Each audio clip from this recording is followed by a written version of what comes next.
boa noite. Boa noite. O ex-ministro Antônio Palocci decide fazer delação premiada. Ele já se desligou do advogado Batóquio, que é contrário ao acordo com a Lava Jato.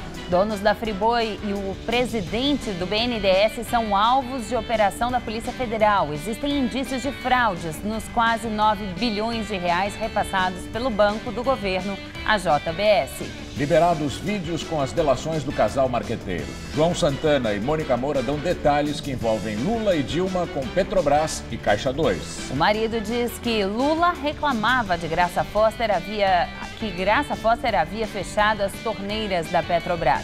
E a mulher dele revela que Dilma sugeriu mudar da Suíça para Singapura conta com dinheiro sujo. Um ano de governo pós-impeachment. O presidente Temer volta a falar em pacificação nacional. Piratas cibernéticos invadem computadores em vários países. Em São Paulo, o Tribunal de Justiça e o Ministério Público paralisaram seus sistemas por causa dos hackers. O Jornal da Gazeta está no ar.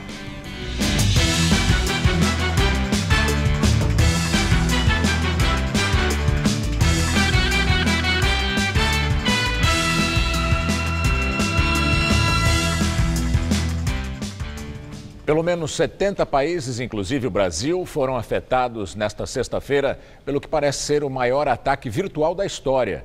Sistemas de comunicação de empresas e serviços públicos de todo o mundo foram afetados.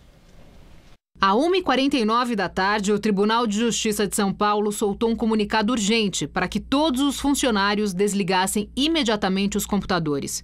Foi um dos primeiros órgãos públicos do Brasil a identificar o ataque cibernético. O Ministério Público também foi invadido e saiu do ar. Um dos servidores do Itamaraty também teria sido alvo de ataques. Várias agências do INSS no país foram afetadas e ficaram sem acesso à internet.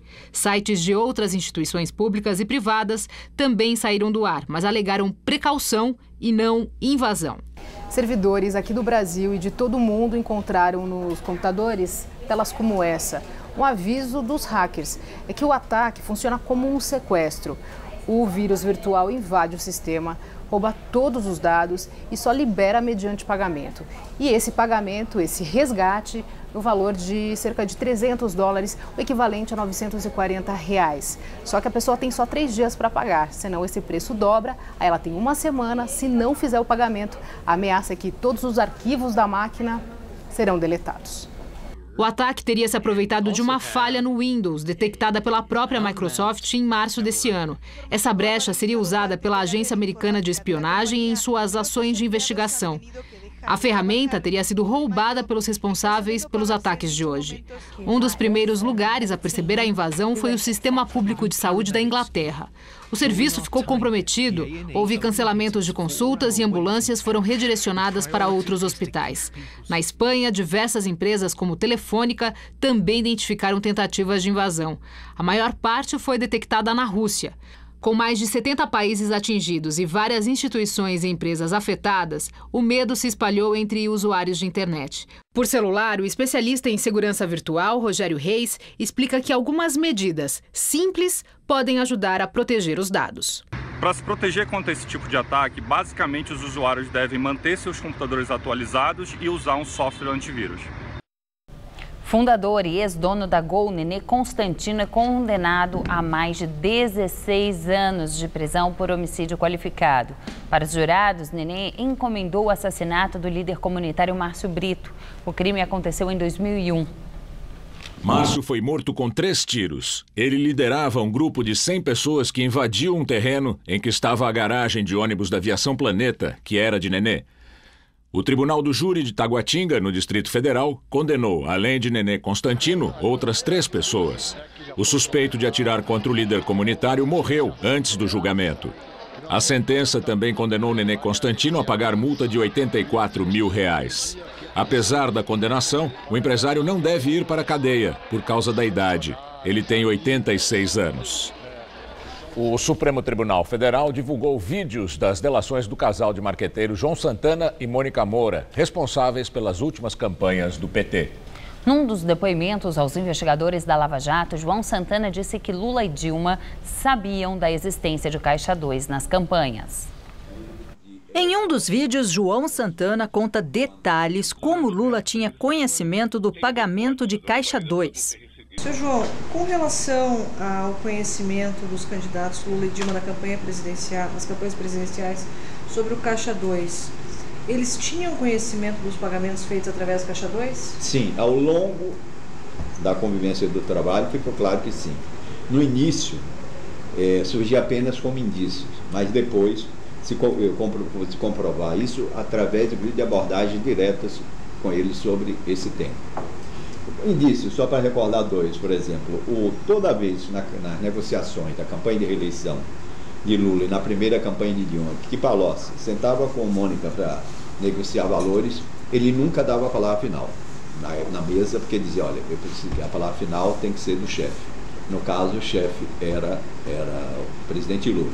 Outro indício, quando havia grandes atrasos e o poder e a eficiência dos apelos de Mônica não funcionava, e eu tinha que acender aquilo que nós referimos como um alerta vermelho, eu tratava diretamente com o candidato. A primeira abordagem também direta e mais crucial com o presidente Lula que eu tive sobre Caixa 2 foi no episódio que eu me referi, no anexo 5, da ajuda para a campanha de El Salvador, da campanha de Maurício Funes. Quando eu trouxe um recado no final da campanha deles que precisava de dinheiro e o presidente Lula mandou que eu procurasse o Emílio Odebrecht. Segundo Santana, o ex-ministro Palocci, que foi preso pela Lava Jato em setembro, intermediou os pagamentos por fora para a campanha à reeleição de Lula em 2006, logo após vir à tona o escândalo do mensalão petista. De acordo com os marqueteiros, a campanha custou 24 milhões de reais. 14 milhões entraram via Caixa 1 e os outros 10 milhões via Caixa 2. Quando fui fazer a primeira campanha de reeleição do presidente Lula, eu digo, olha, vamos fazer pelo Caixa 1, porque vocês estão vindo de um escândalo sem tamanho que pode prejudicar todo mundo. O mensalão, né? O mensalão. Mesmo assim, o Palocci no primeiro momento disse que sim, depois imediatamente nas negociações com o Mônica já colocou uma cláusula, mas nós conseguimos pelo menos aumentar o valor nominal.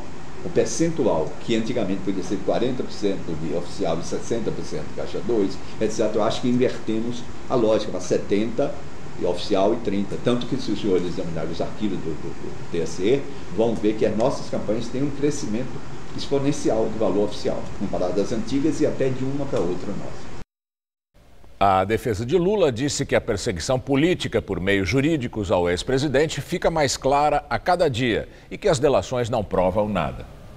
Ex-ministro Antônio Palocci decide negociar acordo de delação premiada na Lava Jato. Hoje mesmo, ele já afastou o advogado do caso. O criminalista José Roberto Batóquio é contra o acordo. Palocci já contratou outros 2 advogados em Curitiba, Adriano Bretas e Tracy Reinaldetti. O ex-ministro é réu em 2 processos na Lava Jato e teme que suas condenações possam ultrapassar os 30 anos de prisão. Hoje, na Operação Bullish, deflagrada pela Polícia Federal, Palocci foi apontado como um dos intermediários de financiamentos que teriam gerado propinas para o PT. Uma das hipóteses investigadas pela PF e pelos procuradores é de que o partido ficava com parte dos repasses do BNDES.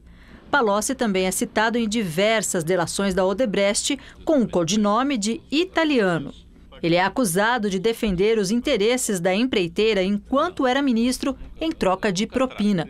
Com a delação, Palocci deve desistir do pedido de habeas corpus que está para ser julgado pelo Supremo Tribunal Federal. O ministro Edson Fachin decidiu que o pedido não será julgado pela 2ª turma do Supremo, que soltou 4 investigados da Lava Jato em menos de uma semana. O ex-ministro José Dirceu, os empresários Ike Batista e José Carlos Blumlay e o ex-tesoureiro do PP, João Cláudio Genu.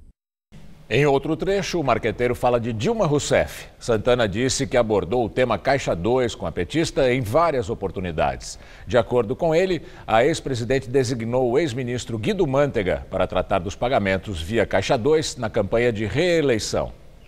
Abordei diretamente o tema em várias oportunidades, principalmente durante seu primeiro mandato, porque nós já tínhamos uma relação mais de confiança. Por exemplo, no primeiro semestre de 2004, eu tenho aqui anotado, eu conversei... 2014. Perdão, primeiro semestre de 2014,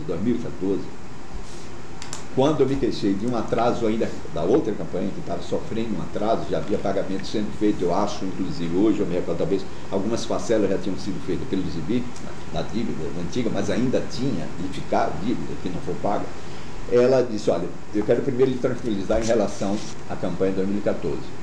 Eu estou criando um sistema que você, pela primeira vez, poderá ser pago até antecipadamente. O que ela quis dizer com estou criando um sistema? Que ela assumiu o controle da gestão financeira, pelo menos no que diz respeito, eu imaginava e acho que sim, ao marketing, e que isso dava garantia. E era um valor de algo em torno de 35 milhões. E ela foi quando ela disse que quem ia cuidar disso era o ministro Guido Mantica. Você chegou a expor para ela o valor? Qual era? Isso, Mônica, depois, estou resumindo para não ser falou que era de 35 milhões. E houve um compromisso do Guido Mantica de pagamento de 35 milhões. E o que acontece é só para dizer que eu voltei a tratar esse tema outras vezes com o presidente, dizendo, isso já era campanha, já estamos gravando, e Júlia disse, olha, infelizmente não foi aquele compromisso, não foi honrado. Ainda tem dívidas e nós temos a dívida continuada. Ela disse, não, vou ver, e mostrou surpresa, queria saber, queria procurar saber por quê. Mônica, em setembro, voltou a se referir, durante um intervalo de uma gravação que eu fiz com ela, e terminou ficando uma coisa que não se resolveu plenamente. E outra vez que foi o tema Caixa 2 tratado mais explicitamente com o presidente, já foi quando ela já nos abordou. Ela me abordou primeiro, em setembro, sobre a segurança, se os depósitos, ela se referia a alguns outros depósitos, não exatamente 55 milhões que não foram feitos. Na íntegra, foram feitos de forma segura. É quando Marcelo Odebrecht estava começando a mandar recados de que ia acontecer vazamento, se a Operação Lava Jato não fosse sustada, o escândalo ia chegar, porque ia me atingir, etc. Então foi quando ela novamente me chamou, tratou do tema, e eu com ela disse, olha, ela me perguntou, João, os depósitos estão feitos de forma, eu já me referi a isso, mas só acho que de voltar. Forma segura, eu disse que sim. Num vídeo da delação de Mônica Moura, a marqueteira disse que a ex-presidente Dilma Rousseff usava um e-mail fictício para fazer alertas sobre os avanços da Lava Jato. Segundo Mônica Moura, ela e o marido João Santana usavam esse e-mail para trocar informações com Dilma. Mônica entregou ao Ministério Público Federal um registro com as imagens do e-mail que diz ter usado para trocar mensagens com a ex-presidente. As fotografias estão numa ata lavrada em julho de 2016, num cartório de Curitiba. A marqueteira contou aos investigadores que, para evitar vazamento ou rastreamento, as mensagens eram escritas, mas não enviadas. Bastava um deles acessar a conta, ler e depois apagar a mensagem. Eu falei, eu preciso ter um contato com você, porque as coisas podem evoluir, eu quero falar com você sempre. Mas a gente não pode falar por telefone. Como é que a gente vai fazer? Vamos ver uma maneira, você pode ficar vindo a Brasília? Eu falei, não, meio complicado para mim também, eu estou de férias. Eu abri esse e-mail. Criamos um nome lá na hora, ela que deu sugestão do nome do e-mail. Qual é o nome do e-mail? Yolanda. E aí botamos um nome, Yolanda, um número, Yolanda 2606, uma coisa qualquer. E criamos uma senha, eu criei uma senha. Segundo Mônica, as mensagens trocadas eram cifradas. Então eu recebi a seguinte mensagem um dia dela. O seu grande amigo está muito doente. Os médicos consideram que o risco é máximo. E o pior é que a esposa dele, que sempre tratou dele, agora também está doente. Com o mesmo risco. Os médicos acompanham dia e noite. O médico é Eduardo. A marqueteira disse também que as informações da Lava Jato repassadas por Dilma eram dadas à ex-presidente por José Eduardo Cardoso, que foi ministro da Justiça de Dilma e advogado-geral da União. Cardoso foi também o advogado da petista no processo de impeachment. Ela tinha essas informações? Pelo ministro Zé Eduardo Cardoso, segundo ela. Ela falava, Zé Eduardo está me informando que logo há pouco já estão com a conta do Eduardo Cunha, já está com a conta. Nessa época já tinha aparecido na imprensa? O que? Do Eduardo Cunha não. Aí logo depois apareceu. Logo depois, tipo, um mês ou dois depois, apareceu a conta do Eduardo Cunha, a famosa conta que ele negou, que era dele e tal. A primeira vez que apareceu, ele falou, já pegaram a conta dele, estou muito preocupada com isso, como é que vocês estão? A senhora sabe como é que o Zé Eduardo Cardoso aqui? Não, ela nunca me disse. A marqueteira Mônica Moura entregou ao Ministério Público Federal a reprodução de um e-mail que teria sido enviado à ex-presidente Dilma Rousseff. Segundo ela, a conta de e-mail foi criada para que a ex-presidente pudesse avisar com antecedência sobre avanços da Operação Lava Jato. Mônica afirma que tanto ela quanto Dilma tinham acesso a essa conta. A mensagem foi registrada em cartório pela empresária. A ex-presidente Dilma Rousseff afirmou em nota que João Santana e Mônica Moura prestam falso testemunho e que faltam com a verdade nos depoimentos. José Eduardo Cardoso disse que, como ministro da Justiça, era oficialmente informado pela Polícia Federal sobre as operações. Ele acrescentou que, de acordo com a lei e por dever de ofício, repassava essas informações para a presidente. Num outro trecho de gravações, Mônica Moura fala que em 2015 Dilma sugeriu mudar a conta que João Santana tinha na Suíça para Singapura. De acordo com a marqueteira, a ex-presidente tinha preocupação que a conta fosse descoberta. João sugeriu uma vez, por que vocês não transferem essa conta de lá para algum outro lugar? João fazia, de jeito nenhum, não vou mexer em nada, eu não tenho culpa de, não tenho nada, eu não vou mexer significa uma assunção de, enfim, aquelas coisas do João, ele não aceitava. Ela sugeriu uma vez que a gente mandasse para um lugar, Singapura ou algo assim, que ela ouviu falar que era um lugar muito seguro, Suíça já estava... As conversas eram esse tipo de conversa, a preocupação dela com essa conta, que seria o elo de ligação do pagamento da Odebrecht, né? João Santana disse também que Lula quis afastar a presidente da Petrobras, Graça Foster. Segundo Santana, isso teria acontecido porque ela fechou a torneira para as empreiteiras. Santana contou aos procuradores como foi o pedido. E a queixa recorrente para mim é dizer, olha, diga à presidente Dilma de que a Graça está atrasando sistematicamente o pagamento e muitas empresas vão parar obras importantes que prestam para a Petrobras porque não estão recebendo. O marqueteiro disse ter repassado as críticas a Foster e a Dilma, que não fez nenhum comentário. A presidenta, muitas vezes, algumas coisas, ela reagia com sempre murchura. Eu sei o que estou fazendo. Essa coisa, ela nunca passava disso. Santana disse que, na época, não via relação entre as críticas de Lula e os pagamentos das construtoras para o partido, mas que, vendo de trás para frente, entende dessa maneira. Nunca ele deixava entender que fechando essa maneira, estava fechando forma de pagamento. Sabendo que a gente sabia. Hoje, não. De trás para diante, eu entendo dessa maneira. O presidente Lula sempre ele tinha uma tendência crítica permanente às várias áreas do governo da presidenta Dilma. João Santana revelou detalhes sobre como combinou com o próprio ex-senador Delcídio do Amaral o pagamento de Caixa 2 para a campanha dele em 2002. Tudo teria acontecido dentro de uma sauna. E ele foi me recebeu no final da tarde na casa dele, em Campo Grande. Estava só ele e a esposa dele, que no início serviu na beira da piscina e se retirou. E nós começamos a conversar. Tem um detalhe que foi inusitado, pela primeira vez e única que aconteceu comigo, que é curioso, que deve ser, a partir de determinado momento da conversa, ele perguntou se eu gostava de sauna. Eu disse, sim, normal. Ele disse, então vamos para uma sauna que eu tomo todo dia, então nós vamos. Aí entramos os dois para fazer a sauna. É uma coisa. E foi aí que ele, quando entrou na sauna, que nós estávamos só nós dois, no ambiente claramente protegido, e sem roupa, então, talvez que tivesse receio que eu pudesse ter alguma coisa para estar gravando ele começou a conversar, como é? E esse pagamento tem que ser oficial, não oficial? Quanto é o custo? Eu digo, olha, secretário, todos esses detalhes o senhor vai tratar com Mônica, o senhor não conhece Mônica, que é minha sócia e minha mulher, ela pode vir e conversará com o senhor. Então não se preocupe quanto a isso, e os detalhes são os detalhes que podem ser feitos.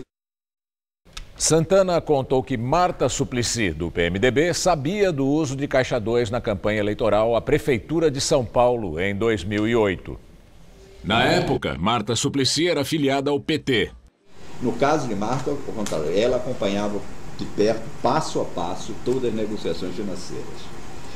Mônica era, como os senhores sabem, quem tratava mais no dia a dia desse tipo da gestão financeira, mas eu também acompanhava em alguns momentos. Marta, vale lembrar, que era ministra do Turismo nesse período do governo Lula. Quando ela foi me convidar oficialmente para fazer a campanha dela, ela levou o Palocci a Tiracolo. O Palocci era amigo dela e ela sabia da relação antiga de Palocci conosco. E ficou lembrado o seguinte, que ela me disse que a responsabilidade do Palocci decorria tanto do compromisso que a cúpula do PT tinha com ela, como também uma espécie de dívida histórica que ela considerava que o Lula tinha por causa do apoio financeiro que ela, como durante o período que ela era prefeita, ela tinha dado à campanha, a primeira campanha vitoriosa do Lula. Segundo o publicitário, ela também teria pedido que o seu então marido, Luiz Favre, fosse contratado pela empresa. E eu me lembro que um dado curioso, um pedido curioso que a Marta me fez, antes de começar a campanha, que nós contratássemos pela nossa empresa, pela Polis, o então marido dela, Luiz Favre, como funcionário nosso, e nós fizemos isso. Ela disse que não se preocupasse com o custo, porque seria compensado pelo uma verba extraoficial. O Favre foi contratado pela gente por R$20 mil nessa época, isso em 1988. 2008, do R$20 mil mensais. Ele prestou algum serviço? Nenhum. Segundo o delator, o Caixa 2 do PT, coordenado pelo ex-ministro Antônio Palocci, serviu para pagar dívida das campanhas de Marta Suplicy à Prefeitura de São Paulo e da hoje senadora Gleisi Hoffmann, do PT, à Prefeitura de Curitiba, também com conhecimento dela em 2008. Em nota, a senadora Gleisi Hoffmann afirmou que nunca conversou sobre pagamentos com João Santana e Mônica Moura e que eles faltaram com a verdade em seus depoimentos. A senadora Marta Suplicy disse que está indignada com o conteúdo da delação de João Santana. Segundo ela, essa é uma mentira deslavada, certamente motivada para envolver o maior número de pessoas com um único objetivo: ter o que barganhar para obter impunidade nos crimes em que são acusados. Marta afirmou que jamais participou ou teve conhecimento de negociações ilegais. Um ano de Michel Temer como presidente. Em um evento no Palácio do Planalto, Temer fez um balanço sobre o governo e voltou a pedir pacificação. No começo do discurso, Michel Temer falou sobre a situação do país quando assumiu o cargo. Vocês se lembram da situação que encontramos há exatamente um ano. Rombo bilionário, Meirelles, nas contas públicas, a mais grave recessão econômica da história brasileira, desemprego preocupante, inflação galopante e juros absurdamente altos. Temer destacou o esforço do governo numa agenda de reformas. Disse que tem confiança na aprovação das mudanças na Previdência e defendeu uma reforma tributária. Que significa, de forma bem resumida, simplificar e tornar os impostos mais justos. O presidente afirmou que está comandando uma travessia em referência à metade do mandato que assumiu com o impeachment de Dilma Rousseff e, de novo, pediu pacificação. Eu tenho a honra, a alegria, a felicidade de liderar a travessia e eu farei. É o meu dever. Este ano vivido, estamos comemorando um ano, não é? Comemorando não, registrando um ano, foi intenso e o saldo, como puderam verificar, é positivo. Faltava pacificar o país. Nós não queremos brasileiros contra brasileiros. Nós queremos brasileiros com brasileiros. Direto de Brasília, Josias de Souza fala sobre esse um ano de governo Temer. Michel Temer e seus auxiliares falaram sobre quase tudo na festa de aniversário de um ano do governo. Só não trataram de um tema que preocupa a maioria dos brasileiros: a corrupção. O governo preferiu concentrar o discurso no esforço para recuperar a economia. Guiando-se por autocritérios, Temer avalia que seu governo é um sucesso. Considerando-se que há sobre a mesa duas grandes crises, a crise econômica e a crise ética, é inevitável concluir que o governo Temer está ignorando metade do problema. A crise econômica colocou 14 milhões de brasileiros no olho da rua. A crise moral mantém nos cargos 8 ministros investigados no STF. Qualquer brasileiro pode ser demitido, menos os ministros sob suspeição. Indicadores como inflação e juros sinalizam uma melhora no ambiente econômico. Sob Temer, o governo parou de cavar o buraco, mas o caminho de volta até a beira do abismo será longo. Até aqui, o resultado não justifica tanta festa. Só no dicionário o sucesso vem antes do trabalho. E o brasileiro tem enorme dificuldade para entender um presidente que promete uma nova ordem econômica abraçado a ministros e aliados que estão atolados no lodo da velha ordem política. O balcão de Brasília não foi desativado. É nele que Temer negocia a aprovação de suas reformas. Esse filme é conhecido e a Lava Jato mostra que ele não tem um final feliz. Boa noite. Nós voltamos a falar das delações dos marqueteiros João Santana e Mônica Moura. Em novo trecho de vídeo, Mônica Moura revelou também que o atual governador de Minas Gerais, Fernando Pimentel, do PT, entregou a ela uma mala com R$800 mil de dinheiro do Caixa 2. Na época, Pimentel era ministro de Desenvolvimento do governo Dilma Rousseff e teria transportado os valores num avião particular. Segundo Mônica, o dinheiro era para pagar por fora dívidas de campanha do então candidato do PT à Prefeitura de Belo Horizonte, Patrus Ananias, que disputou a campanha de 2012. Foi uma campanha que eu tive muito problema com o dinheiro. O Pimentel é uma pessoa muito escorregadia, muito difícil de lidar. Ele marcava as coisas comigo, nem sequer aparecia. Ele dizia que ia mandar alguém entregar dinheiro para mim, nem sequer ligava para dizer que não ia mais, eu ficava cheia de problema para resolver. Ele chegou na produtora com uma malinha, uma sacola assim de mão, aquela sacola de viagem. Ele mesmo, com dinheiro, R$800 mil para entregar, porque a dívida já estava, dos 4 milhões ele praticamente não tinha pago nada até então. Isso deve ter sido mais ou menos em agosto, vamos dizer. Aí ele me entregou na minha produtora e eu na hora eu aceitei o dinheiro, precisando de dinheiro urgentemente, e fui pro hotel com esse dinheiro, para guardar o dinheiro, né? Era bem perto da produtora. Aí eu chamei ele para conversar de novo e falei isso. Falei, não tenho como resolver, você não pode me entregar esse dinheiro aqui. Como é que eu vou fazer? Aí ele fez, olha, eu estou indo para amanhã, a data não... Estou indo amanhã para Belo Horizonte, eu vou de jatinho particular. Jatinho alugado. Não jatinho do governo, porque ele estava indo em eventos de campanha. Então você me dá, devolve esse dinheiro para mim, manda me entregar que eu vou levar para você. Veja lá a quem que eu entrego e tal e tal. E André devolveu para ele os 800 mil e ele levou pra gente esse dinheiro de jatinho até Belo Horizonte. Essa malinha dele levou de volta. Entregou para uma produtora minha, uma funcionária, que não sabia receber o dinheiro, só sabia que tinha que pagar a dívida. E segundo Mônica Moura, a campanha de Fernando Haddad, a Prefeitura de São Paulo, em 2012, recebeu R$20 milhões não declarados.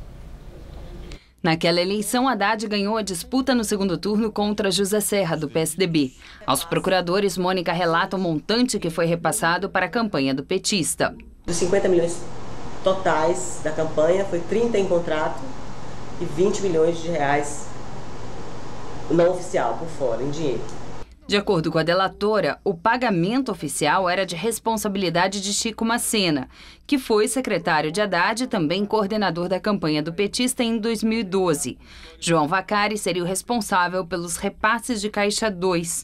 Segundo Mônica, dos R$20 milhões por fora, 15 milhões foram pagos pelo Odebrecht. Os 5 milhões restantes só foram pagos um ano depois, em 2013, pela OGX do empresário Ike Batista. A marqueteira disse que foi Vacari quem mandou procurar o empresário. O Vacari me chama um dia lá no Instituto Lula e diz: o presidente Lula está empenhado em pagar essa dívida, não se preocupem porque ele já conseguiu resolver. Isso foi o Vacari que me disse, que o Lula tinha conseguido resolver. E que o empresário, amigo deles, iria pagar essa dívida. Então, mais uma vez, eles colocaram uma pessoa de fora do nosso círculo, que estava ali só o Odebrecht para resolver a Ike Batista. Mônica relatou que então resolveu a questão dos pagamentos com Flávio Godinho, braço direito de Ike Batista e ex-vice-presidente do Flamengo. Eu procurei o Flávio Godinho, nós marcamos o primeiro encontro lá na empresa deles, na OGX, uma dessas empresas, um prédio gigante no centro do Rio de Janeiro. Eu tive 2 ou 3 contatos com o Flávio, nunca tive contato com o Ike. A marqueteira contou que Fernando Haddad não participava das negociações, mas que ele sabia dos pagamentos. Da negociação ele nunca participou. Durante a campanha, como houve muito atraso, a gente falava com ele, aí eu falava abertamente com ele. Falava o quê? Que tá atrasando, chamava ele de Haddad, Fernando, eu sempre chamei ele de Fernando. A campanha tá muito atrasada, eu tô sem dinheiro para trabalhar. Então ele falava o quê? Ele falava que, na verdade, o Fernando sempre se excluiu de tratar de dinheiro. Ele dizia que não era ele, que ele não resolvia isso, e ele mandava procurar o Vacari. O conteúdo que cita Haddad será enviado para a Justiça Federal em São Paulo, que vai decidir se abre investigação. A assessoria de Haddad negou as acusações e disse que a suspensão da principal obra da Odebrecht em São Paulo, o túnel da Avenida Jornalista Roberto Marinho, no começo de sua administração, prova que Mônica Moura e João Santana mentiram. O Partido dos Trabalhadores, que responde por João Vacari Neto, disse que não vai se pronunciar. E ainda nesta edição do Jornal da Gazeta, Rodolfo Gamberini entrevista ao vivo o jurista Luiz Flávio Gomes. No evento que marcou o primeiro ano de Michel Temer como presidente, o ministro da Fazenda, Henrique Meirelles, afirma que a recessão ficou no passado. O Brasil está mudando mais em um ano do que mudou em décadas. E eu gostaria de deixar isso registrado. A economia, que vivia uma situação de descontrole em diversas áreas, também no campo inflacionário. Nós tínhamos uma situação no Brasil onde tínhamos um desemprego elevadíssimo, a economia caindo, a inflação alta, taxa de juros elevada. Isso era um sinal de um desarranjo na economia. Isso está voltando ao normal. Políticos desprezam a realidade quando lhes convém. Temer e o banqueiro Meirelles viajam na maionese ao falar das suas realizações. Nos primeiros dias, Temer lançou o lema "Não falhe em crise, trabalhe" e escolheu como prioridade diminuir o desemprego, legado de Dilma. Em um ano, o desemprego aumentou. Disse que precisava de apoio popular. Tem hoje maravilhosos 9% de aprovação. A inflação caiu pela metade, mas quem tem dinheiro ou coragem para consumir alguma coisa hoje? O presidente vive falando de pacificação nacional. O que se vê hoje é um fla-flu que divide cada vez mais o país. O discurso dos dois representantes de um governo que tem quase uma dezena de acusados de corrupção lembra a velha piada da ditadura. O Brasil estava à beira do abismo, mas quando eu assumi, demos um passo à frente. O sol voltou a predominar hoje aqui em São Paulo. As temperaturas também subiram com esse sol. A máxima chegou à tarde aos 25 graus. Vamos saber como fica agora o tempo no fim de semana. Mariana Armentano tem os detalhes da previsão.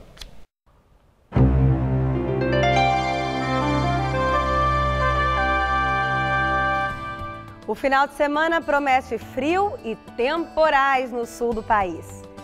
Mas nessa área mais central em amarelo, que pega inclusive aqui o estado de São Paulo, quem predomina é aquela grande massa de ar seco que atua também em parte do centro-oeste e da região nordeste do Brasil. Já no sul, um sistema de baixa pressão avança nesse final de semana, provocando temporais amanhã, principalmente no Rio Grande do Sul. Aqui temos a nossa tabela de temperaturas. Olha só, na capital gaúcha, tempo fechado, chuvoso e com temperaturas entre 17 e 23 graus nesse sábado.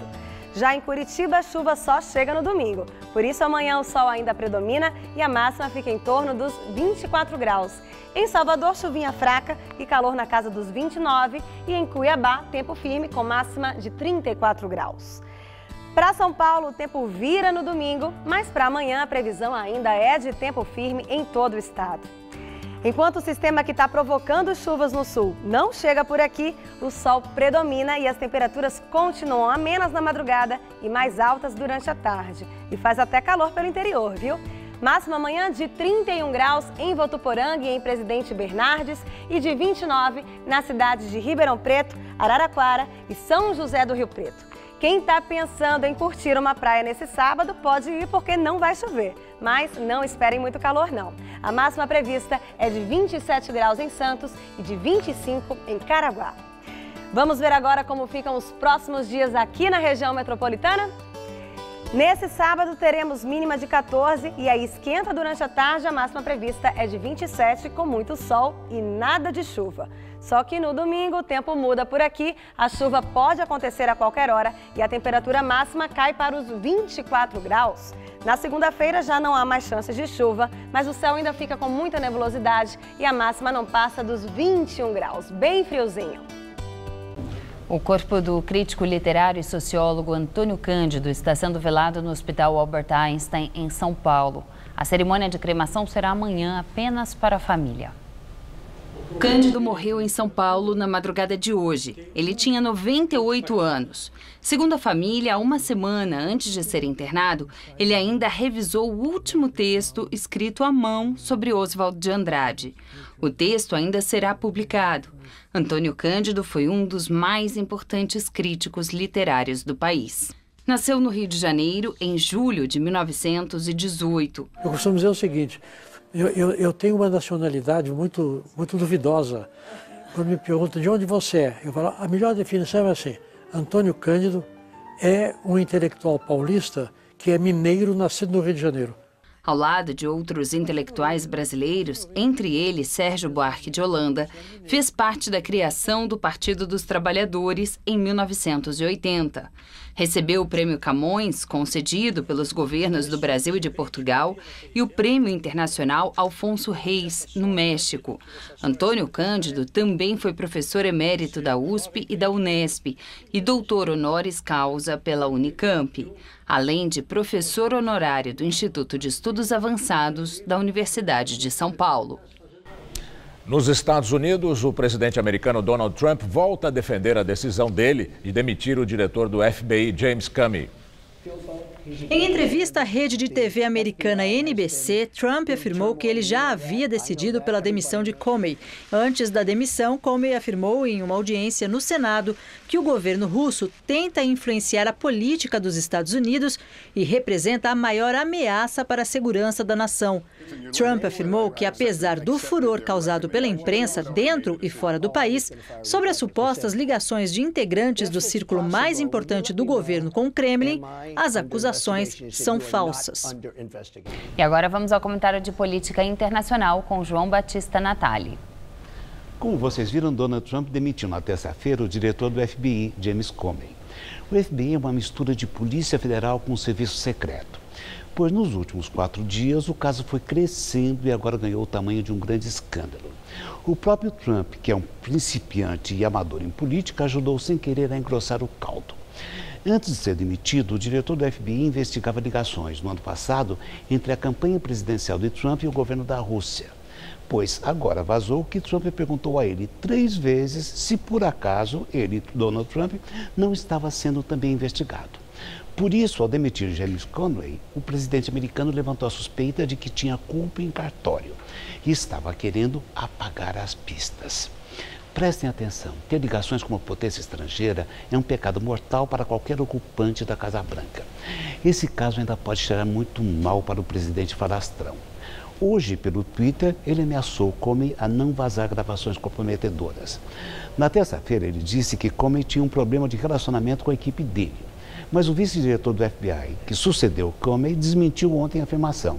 A Casa Branca também afirmou na terça-feira que demitiu Comey porque ele havia prejudicado a campanha presidencial de Hillary Clinton. É verdade, mas parece esquisito que um presidente republicano seja solidário com a vítima de uma safadeza em que ele foi o principal beneficiado. E como sempre, acaba sobrando para a imprensa. Toda a mídia americana está com um olho desse tamanho em cima das escorregadas do governo Trump. Então, Trump disse pelo Twitter que talvez seja melhor cancelar as entrevistas coletivas dentro do governo e agora partir apenas para respostas às perguntas por escritos, para evitar distorções. Trump fez uma enorme burrada. Trump está na defensiva. Trump está com medo. É assim que o mundo gira. Boa noite. A Polícia Federal lançou uma operação que apura fraudes em aportes feitos pelo BNDES à JBS Friboi no valor de mais de 8 bilhões de reais. O grupo é dono de marcas como Seara e Swift. As operações sob suspeita ajudaram a JBS Friboi a se transformar na maior empresa de processamento de carne no mundo. Os empréstimos realizados pelo BNDES a partir de 2007, durante o mandato do ex-presidente Lula, do PT, tinham por objetivo a aquisição de empresas do ramo frigorífico no Brasil e nos Estados Unidos. Segundo as apurações, a liberação dos recursos foi executada sem exigências de garantias e obrigações contratuais, o que, segundo a Polícia Federal, gerou um prejuízo prejuízo de 1 bilhão e 200 milhões de reais aos cofres públicos. Chamou a atenção a velocidade da liberação do dinheiro após contratação de uma consultoria pela JBS, que teria ligações com o ex-ministro da Fazenda, Antônio Palocci, do PT. Preso em Curitiba pela Lava Jato, Palocci é investigado nesta operação, mas não foi alvo de mandados. A Justiça Federal autorizou 20 mandados de busca e apreensão e 37 mandados de condução coercitiva, quando a pessoa é obrigada a comparecer ao depoimento, no Rio de Janeiro e em São Paulo. Entre os alvos das conduções estão os donos da JBS, Wesley e Joesley Batista, e o ex-presidente do BNDES, Luciano Coutinho. Joesley e Luciano não puderam ser ouvidos, pois estão viajando no exterior.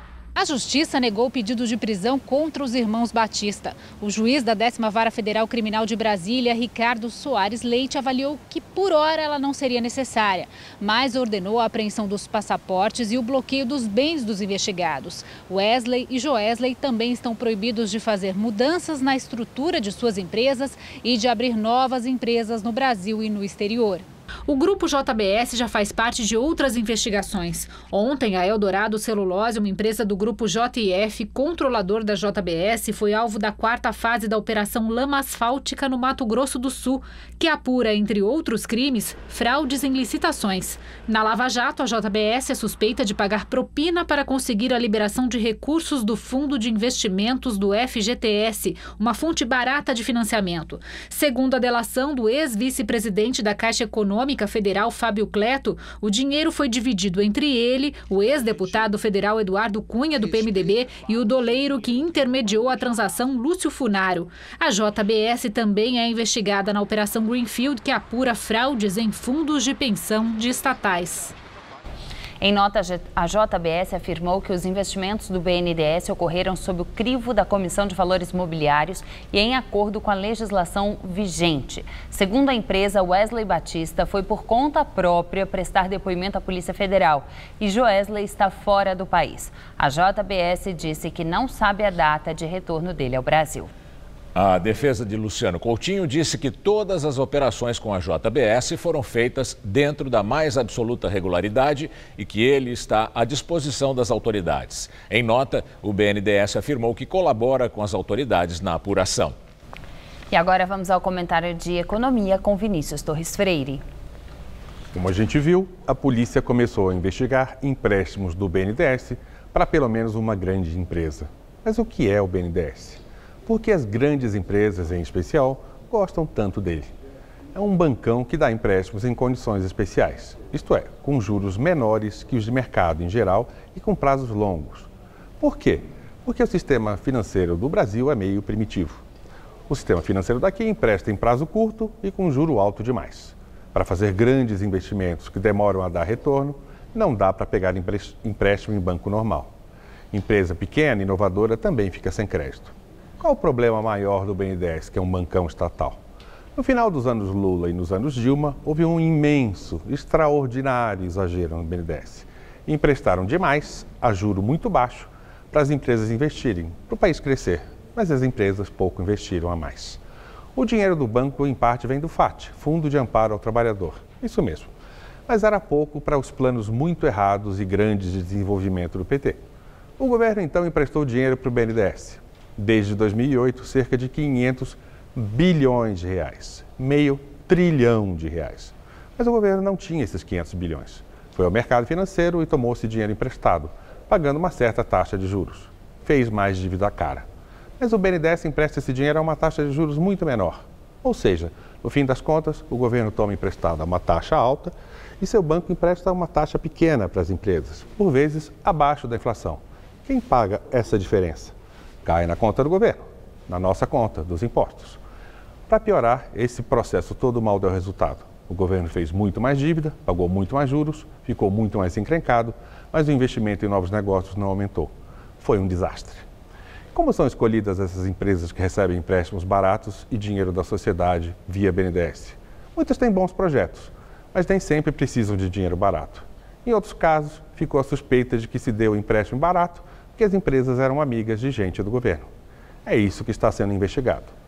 Pode ser mais um caso em que a proximidade excessiva entre governo e empresas pode acabar em promiscuidade feia.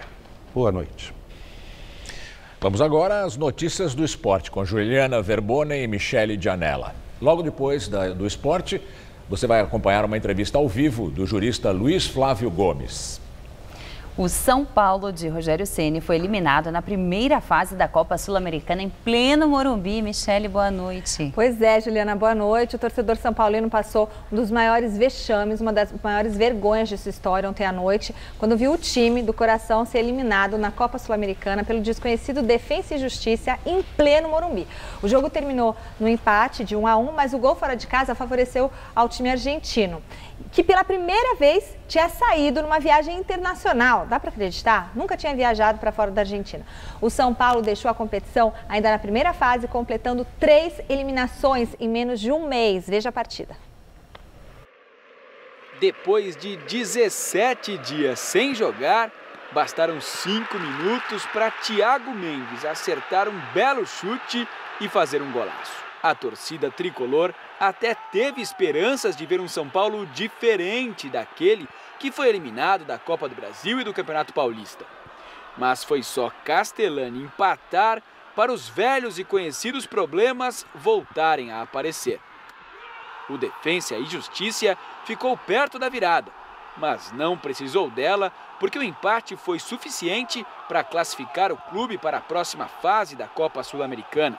O que a gente vai falar? A gente tem que colocar a cabeça no lugar, voltar a trabalhar e domingo vencer o jogo. Em 22 dias, 3 eliminações seguidas. Na Copa do Brasil, no Campeonato Paulista e agora na Copa Sul-Americana.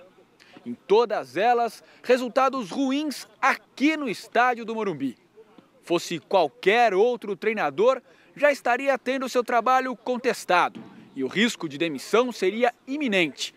Mas Rogério Ceni ainda tem o salvo-conduto por ter sido o ídolo que foi como jogador. Claro que aqui no campo a coisa não foi como a gente esperava, mas o dia a dia do Rogério é muito bom, ele tem um plano de trabalho diferente, os jogadores estão muito fechados com ele, então não vai mudar nada.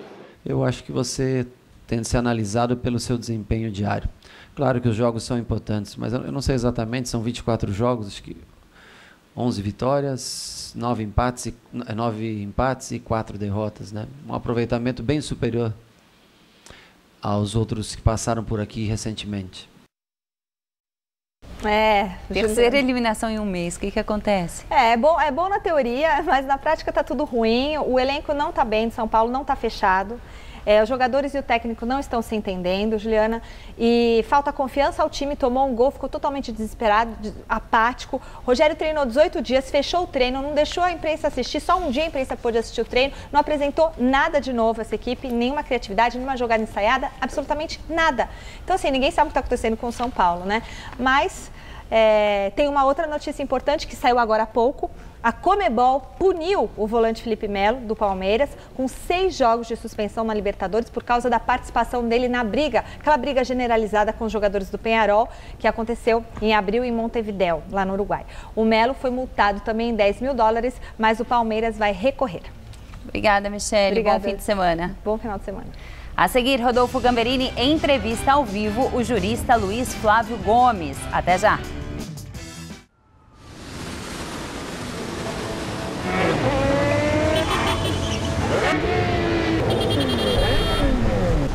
Quase 90% dos acidentes no trânsito são causados por imprudências como essas.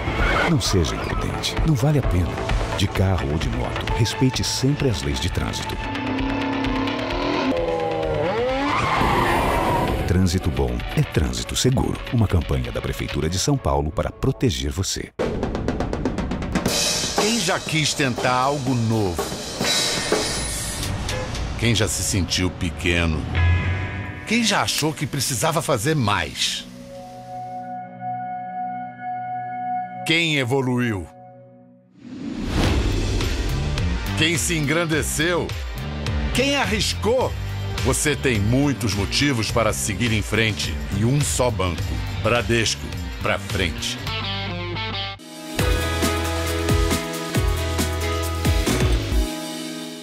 Eu acho que o curso de jornalismo da Casper certamente me ajudou muito na profissão. Principalmente no início da carreira, o jornalista encontra situações completamente diferentes. Um dia ele cobre o governo do estado, no dia seguinte ele cobre polícia, no outro dia ele cobre um movimento social. Esse caráter generalista do conhecimento do jornalista é muito importante. Então a formação dele tem que acompanhar esse trabalho, senão fica uma coisa técnica e fria demais. Eu escolhi a Casper porque era a escola que me daria a formação profissional de maneira mais objetiva, por ser uma faculdade que me dava instrumentos práticos para exercer a profissão. Por isso eu sou Casper. Somos todos Casper.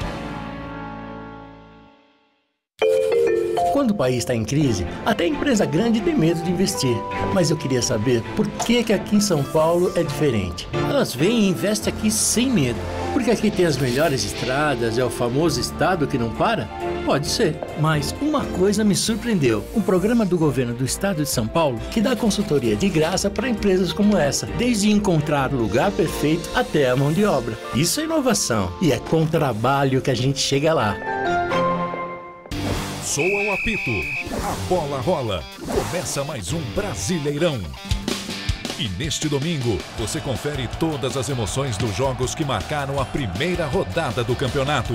Acompanhe os lances, os gols e o melhor debate bola da TV, com os comentários de Modesto Roma Júnior, presidente do Santos. Mesa Redonda, neste domingo, 9 da noite.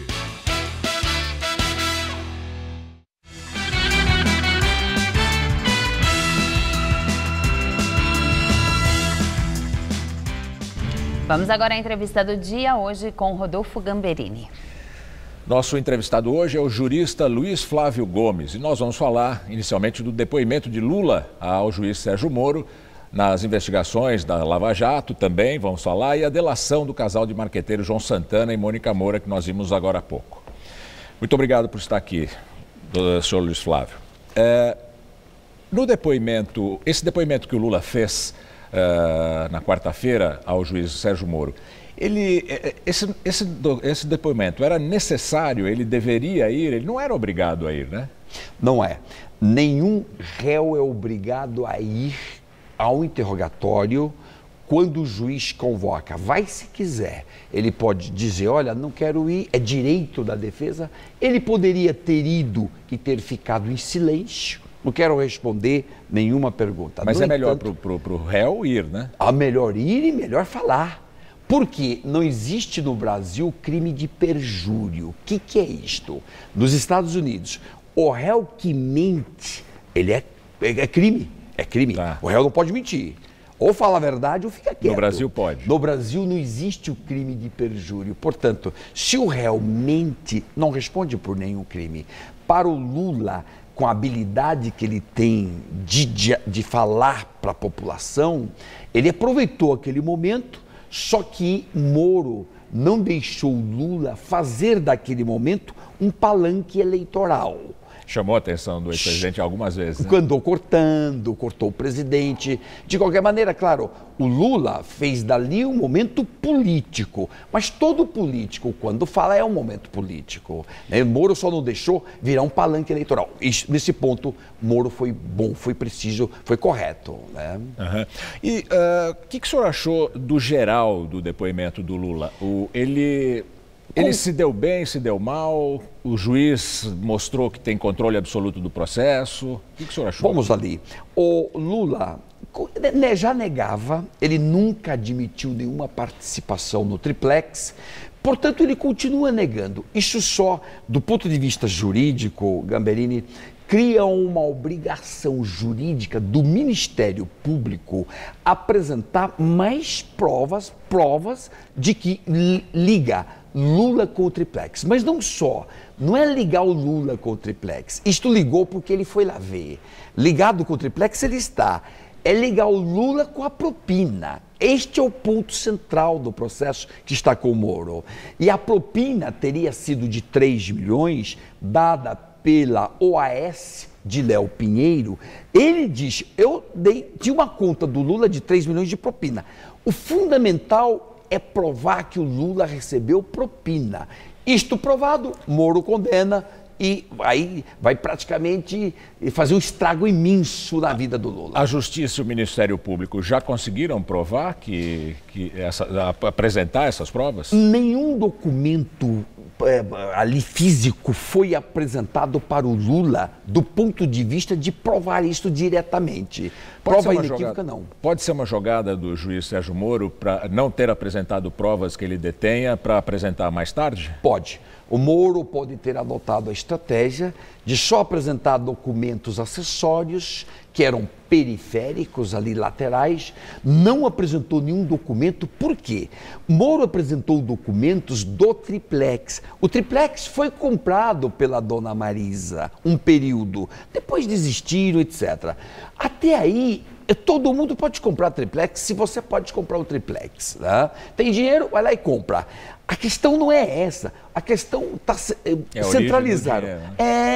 O problema é a propina que nós queremos saber, que todo brasileiro quer saber, quem é o corrupto nesse país e quem não é, e para selecionar o joio do trigo. Eu só consigo separar o joio do trigo na hora que você me apresenta uma prova concreta de que eu recebi propina. Por exemplo, muita gente recebeu dinheiro de propina numa conta da Suíça. Aí, meu caro, se eu te dou uma conta da Suíça, eu mostro que você tem dinheiro da Suíça. Exemplo, Eduardo Cunha. Claro. Quando o procurador levantou aquele extrato bancário do Eduardo Cunha, meu caro, aquilo é prova inequívoca. O senhor é um homem com muita experiência na justiça. O senhor acha que o Lula vai ser absolvido ou condenado nesse processo? Ainda há outros 4. Pelo que nós vimos ali, parece que não tem prova documental da propina. Se isso ficar de um lado a palavra do Léo Pinheiro, de outro lado a palavra do Lula, do réu, e poderia ser qualquer réu. Palavra contra palavra não julga. Eu fui juiz 15 anos, eu nunca condenei ninguém quando eu tenho uma palavra e uma palavra, porque fica muito frágil, você não tem certeza de que houve aquilo ali. Então é preciso mais provas, não propriamente do triplex, eu insisto nisso, prova de que Lula recebeu propina da UAS. Isto é fundamental, porque aí você, com certeza, diz para a população, Lula é corrupto, está aqui a prova. E pronto, até mesmo adeptos do Lula vão se convencer de que qualquer juiz condenaria naquela hipótese. Até o momento, Moro não apresentou nenhuma prova. Agora, pode ter sido estratégia. Está lá dentro, tem provas. Outra coisa importante, Gaverino, o Léo Pinheiro, que falou da propina ao Lula e que reformou o triplex por causa de dinheiro de propina, ele ainda não fez delação. Aquele dia que ele falou... mas não fez delação. Ele só estava num depoimento. A obrigação de apresentar documentos é quando se faz delação. Porque você delata, sua delação não vale nada se não provar. Não vale nada se não provar. Né? O senhor trouxe aqui o seu livro, O Jogo Sujo da Corrupção. O que o senhor trata nele rapidamente? Perfeito. Rapidamente, é exatamente essa situação crítica do Brasil em que roubam da gente 600 milhões por dia. Eu retrato aqui e quais as consequências disso para o brasileiro. Com 600 milhões por dia, a roubalheira é esta, o jogo sujo da corrupção. Estou lançando este livro dia 23 aqui. Com essa roubalheira, nós construiríamos 500 hospitais por dia, assim, exageradamente. Muito obrigado pela sua presença aqui no Jornal da Gazeta. Obrigado. O Jornal da Gazeta fica por aqui. A edição de hoje pode ser vista no site do Jornal da Gazeta. Te espero daqui a pouco em nossa edição das 10. Até lá. Bom fim de semana e até segunda.